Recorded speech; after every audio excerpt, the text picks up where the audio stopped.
mas viemos falar do Senhor e da tremenda obra que Ele fez por nós. Então, algo que eu quero falar aqui para os irmãos nessa manhã é da beleza da obra de Cristo. A beleza dessa obra que muitas vezes nós passamos por alto, né? Não nos detemos em compreender o tamanho dessa obra que foi feita por nós. Então eu queria ler com os irmãos aqui em Gênesis, capítulo 22.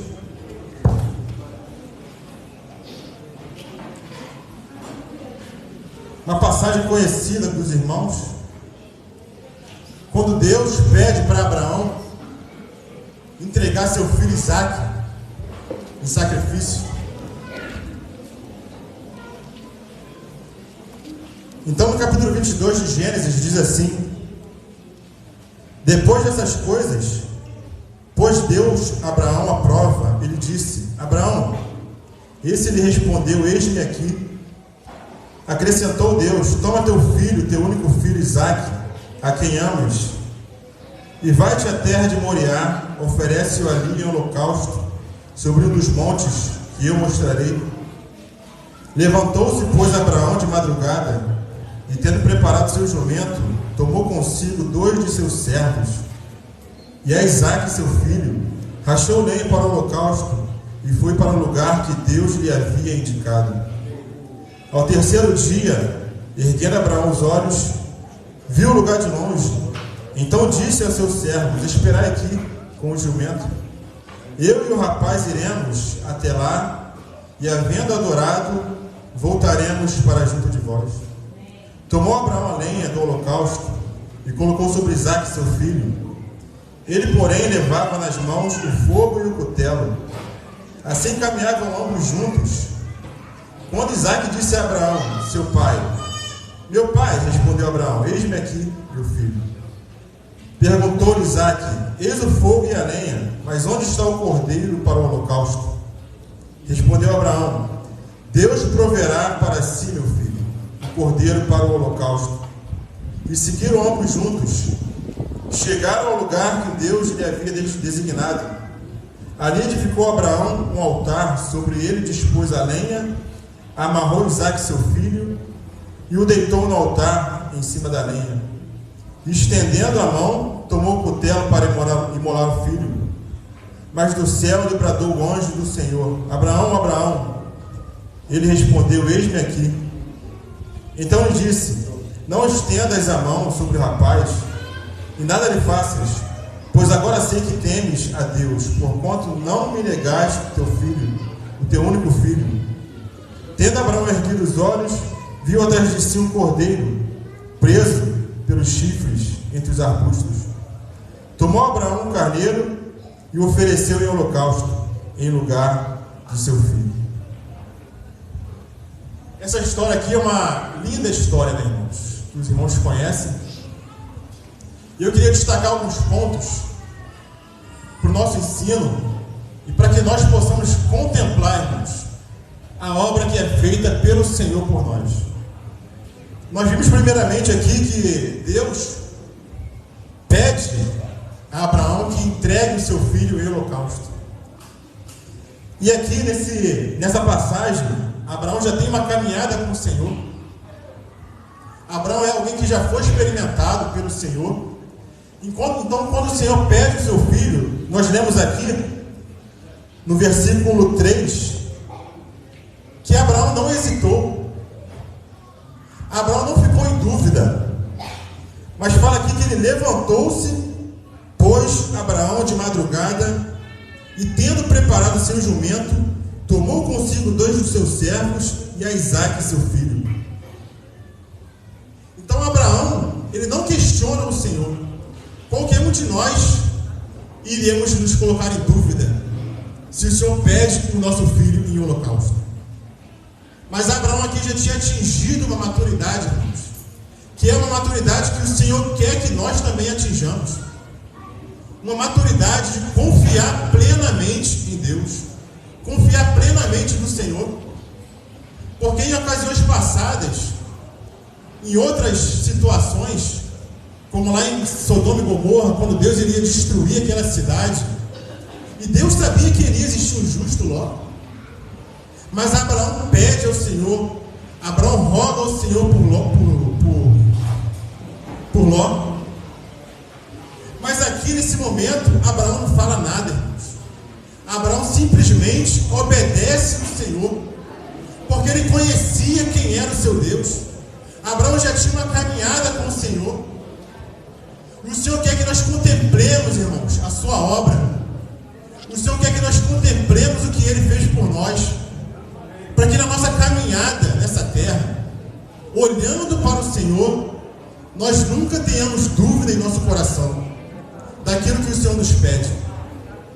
O Senhor quer que nós descansemos nele, porque tudo vem dele e tudo é dele, irmãos, como nós louvamos nessa manhã aqui. Não foi esse louvor que nós clamamos? Vou até pegar a letra aqui, irmãos. A ti eu vou clamar, pois tudo vem de ti e tudo está em ti. É nessa confiança que o Senhor quer nos edificar, irmãos. E a história aqui continua, porque Abraão confiou no Senhor, não indagou, e ele disse aos seus servos: fiquem aqui, porque nós iremos fazer o quê? Adorar ao Senhor. Abraão sabia que não iria sacrificar o seu filho, porque ele diz que iremos adorar o Senhor e retornaremos a vós. Abraão tinha plena confiança que não só ele iria retornar, mas que também Isaac iria retornar, porque ele sabia, ele conhecia o Deus que ele servia. Será que nós conhecemos, irmãos, o Deus que nós servimos? Que tudo é dele, tudo é para ele, e tudo que ele fez foi por amor a nós, irmãos. E avançando já, irmãos, por que o Senhor pede a Abraão que entregue seu filho ao holocausto? Ele quer nos mostrar, irmãos, Deus quer nos mostrar que ele mesmo entregaria o seu próprio filho. Porque quando Isaac pergunta: pai, temos aqui a lenha, temos aqui o fogo, mas onde está o cordeiro para o holocausto?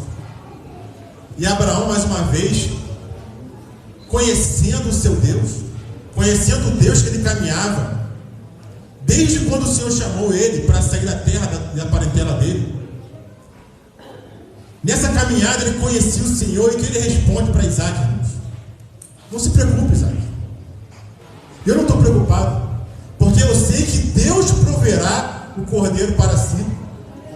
Abraão sabia que não era Isaac. Abraão tinha essa certeza, irmãos. Amém. E ele não duvidou quando levantou o cutelo.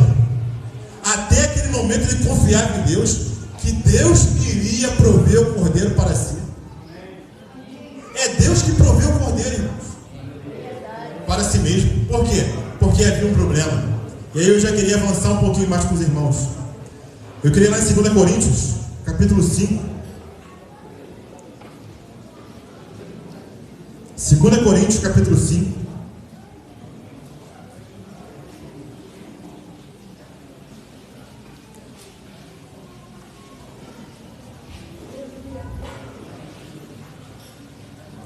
Porque havia um problema no mundo, irmãos. Um problema que foi gerado pela humanidade, pelo homem, que era justamente o problema do pecado. Então Deus teria que resolver esse problema do pecado. Por quê? Porque Ele queria salvar o homem. Deus, no seu amor eterno pelo homem, queria salvar o homem, e Ele iria salvar o homem, mas Ele teria que fazer isso de uma forma justa. Então, na sua justiça, Ele oferece o seu filho. E fala aqui no capítulo 5 de 2 Coríntios, versículo 19: a saber, que Deus estava em Cristo reconciliando consigo o mundo. Então, quando nós vemos aquela história de Abraão, irmãos, de Deus pedindo a Abraão, e Abraão dando uma resposta para Isaac, que Deus proverá o cordeiro para si, é Deus em si mesmo que iria resolver esse problema do pecado. Nós não temos participação nisso.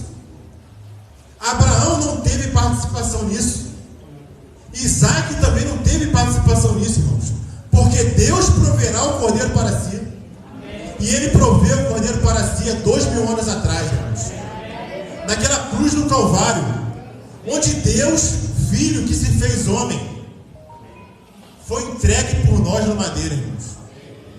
Deus em si mesmo estava resolvendo o problema do pecado, sem participação nenhuma nossa, irmãos. Nós não temos nada a ver com isso.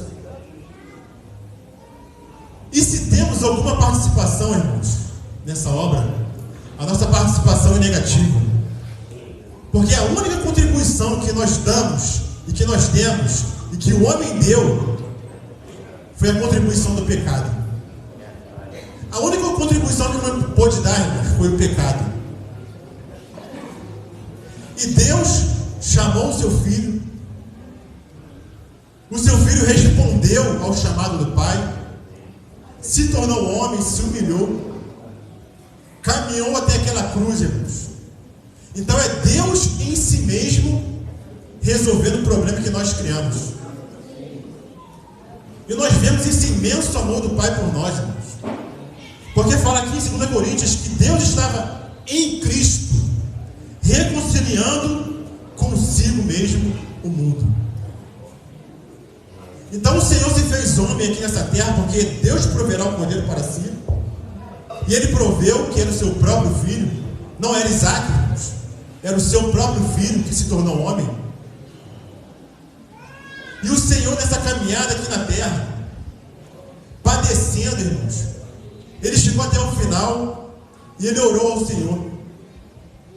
E suava, irmãos, gotas de sangue, rogando ao Senhor que passasse dele aquele cálice. E eu queria falar aqui, irmãos, nessa manhã, da beleza da obra de Cristo. Esse é o tema, irmãos. A beleza da obra de Cristo.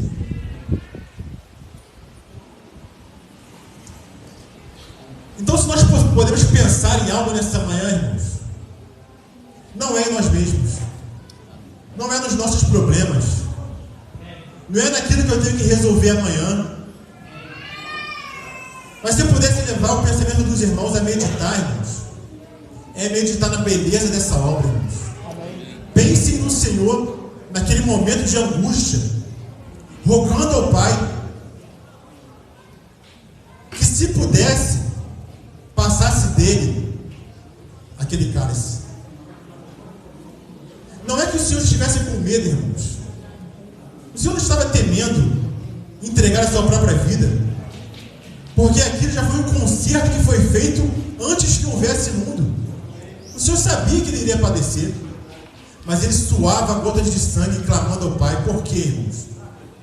Quando nós vemos os mártires do Novo Testamento, da igreja, Estevão, que foi o primeiro, os homens entregavam a sua vida por amor a Cristo, voluntariamente, porque amavam o Senhor. Então, se homens normais puderam entregar a sua vida, como que o Senhor estava ali clamando ao Pai para que passasse dele aquele cálice? É porque a morte do Senhor, o sacrifício do Senhor, irmãos, não foi algo normal. A obra que o Senhor fez por nós, irmãos, foi uma obra-prima, irmãos. Amém. E uma obra-prima merece ser contemplada, merece ser analisada, irmãos.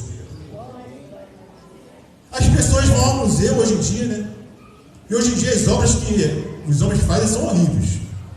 Vamos concordar, né? Mas há um tempo atrás, irmãos, existiam obras que eram primas, irmãos. Michelangelo, Leonardo da Vinci. E as pessoas vão aos museus contemplar aquela obra, descobrir o que o autor daquela obra tinha em mente, tinha no seu coração, e ficam ali contemplando aquela beleza daquela obra. E a obra que Deus fez por nós no seu Filho, irmãos, foi uma obra-prima, foi uma obra tremenda que nós temos que contemplar, porque nessa contemplação, irmãos, nós vamos nos tornando como Abraão, confiantes no Senhor, dependentes do Senhor, irmãos, porque Abraão dependia totalmente do Senhor. Ele chegou numa etapa da sua vida caminhando com o Senhor, contemplando o seu Deus, ele podia descansar, ele podia estar em paz, inclusive com o pedido daquele, irmãos: entregue o seu próprio filho. E eu vendo Abraão ali, irmãos, eu creio que Abraão levantou aquele cutelo com paz no coração, confiando que nada iria acontecer com seu filho Isaque, o filho que ele tanto amava, porque ele falou que nós desceremos desse monte e Deus proverá o cordeiro para si. Então a obra de Cristo, irmão, por nós é uma obra-prima.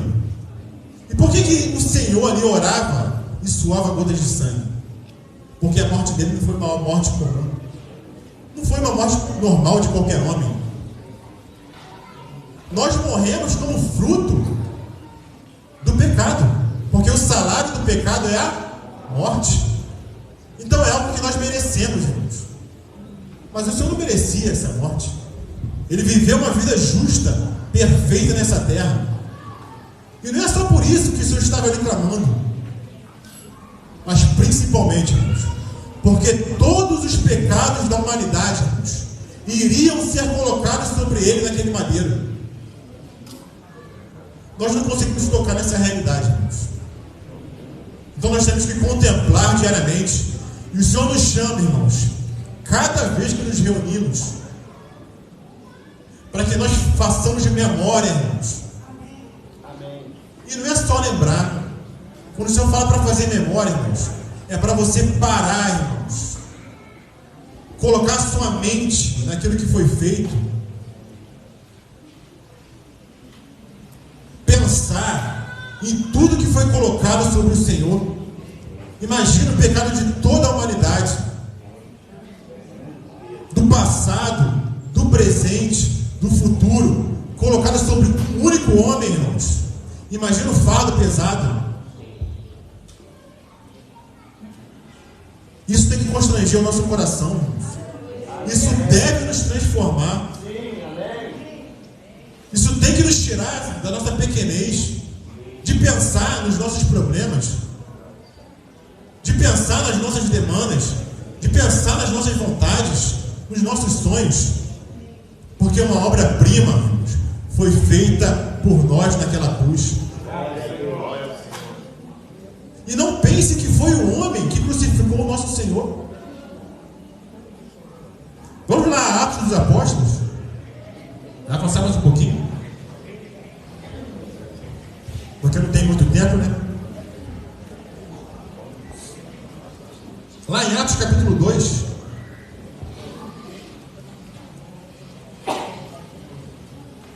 naquele discurso de Pedro,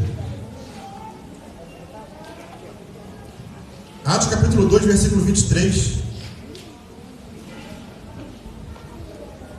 quando Pedro estava discursando, ele diz assim: sendo este entregue pelo determinado desígnio e presciência de Deus. Então o filho foi entregue pelo próprio pai. Assim como Abraão levou o seu filho Isaque para aquele monte, entregou o seu filho, Jesus de Nazaré foi entregue pelo determinado desígnio e presciência de Deus. E o que os homens fizeram? Vós o mataste, crucificando por mãos de ímpios. Dá a entender que foi o homem, né, que com seu poder foi lá, prendeu a Cristo e crucificou o Senhor. Mas não, irmãos, foi o próprio Pai que entregou o seu Filho.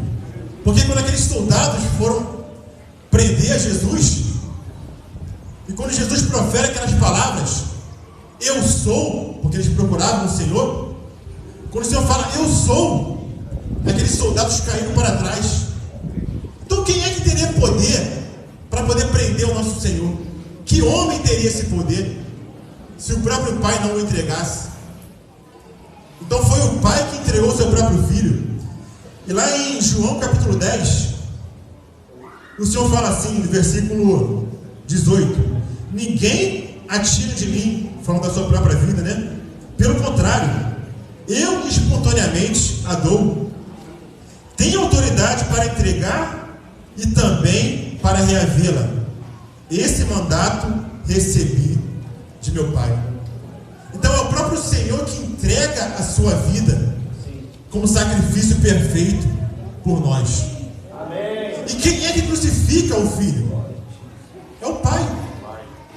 Assim como no símbolo, na simbologia, Abraão iria matar ali seu filho Isaque, é o próprio Pai que crucifica o seu próprio filho, irmãos, entregando no madeiro. Não é isso que fala lá em Isaías, capítulo 23? Passagem que os irmãos também conhecem. Isaías 53 fala,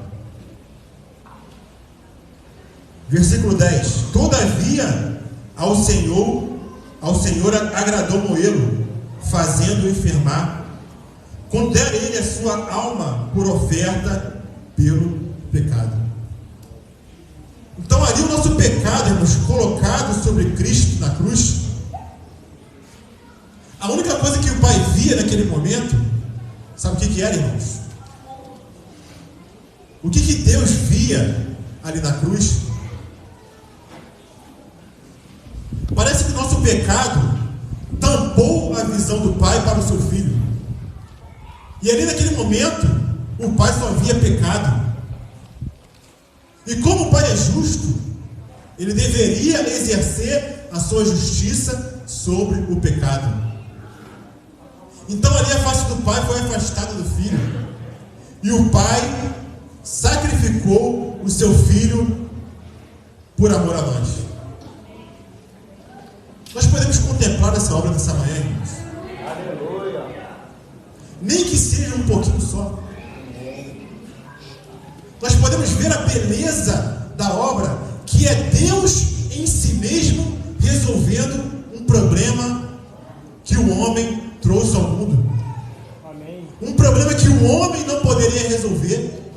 O homem, com todo o seu esforço, com toda a sua obra, o homem não poderia. Então Deus naquele momento coloca o homem de lado, e é ele em si mesmo resolvendo o problema do pecado, irmãos.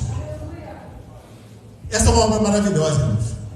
Vamos lá, 2 Coríntios, novamente, no capítulo 5. Nesse mesmo contexto que nós lemos, no versículo 21, 2 Coríntios capítulo 5, versículo 21. Aquele que não conheceu o pecado, ele o fez pecado por nós. Então naquela cruz, o Pai enxergava pecado, irmãos. O seu Filho justo, que viveu uma vida justa, perfeita, o pecado tampou essa visão do Pai.